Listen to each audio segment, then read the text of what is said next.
Hi, Robert. I have your 6106 8207 here. These are cool watches.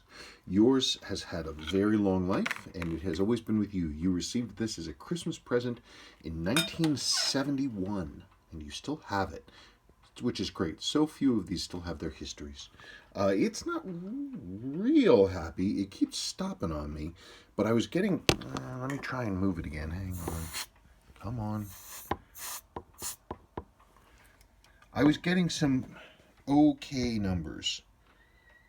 Let's see. Now it's going to stop again. It's up against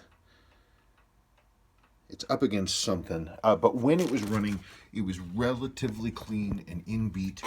It was just weak. It was running in the 170s. But there are a couple things going on. Nothing major. The watch is alive. It is original. But your winding bridge is junk. It's all loosened up. You can see the wear here. That's from the weight whacking on the edge of this thing, and all that metal dust has been getting inside the watch. And also you have, you can see more of those hits here and here. So we need to replace this bridge. I have them. Also, your lower mainspring arbor port is super uber duper worn. This line of brass here, that is, this mainspring barrel is this big thing. It's all the way under here. This screw sits on top of the axle that this mainspring barrel rotates on. The lower end of that axle, which is stainless steel, by the way, sits in the brass main plate and just sits in a hole. There's no protection, there's no jewel, there's no bushing even, and it just sits there. So as this works and works and works, it grinds its way sideways, and then this whole thing gets real floppy. I mean, I have it fully wound right now, so it seems like it's pretty tight, but it is, trust me, this thing is incredibly worn.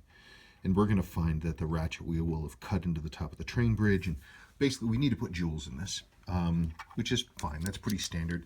We do it a lot of the times, but it doesn't happen so often that I see one where it's like, oh boy, we're doing that for sure.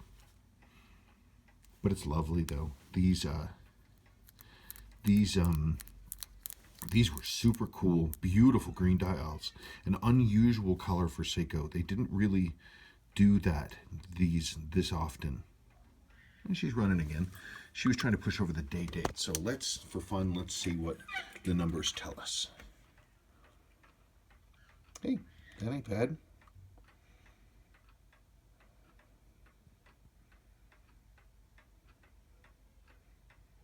Obviously we need a service, but that's a good starting point.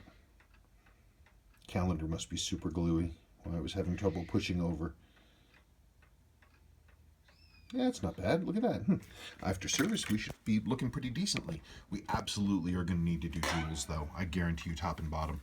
Yeah, it's staying steady. 190s, 198. Wow, pretty good. Now, these are cool watches. There's a pretty famous Seiko ad.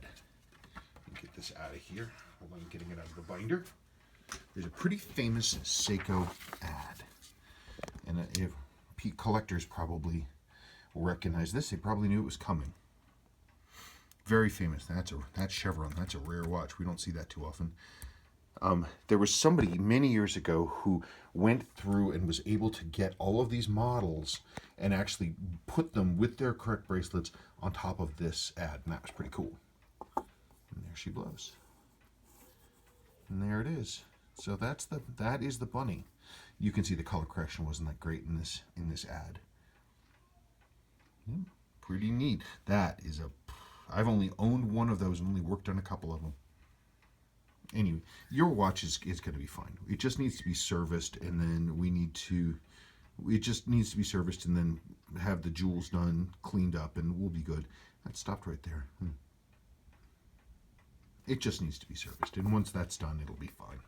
Okay, let me know what questions you've got. Thank you so much.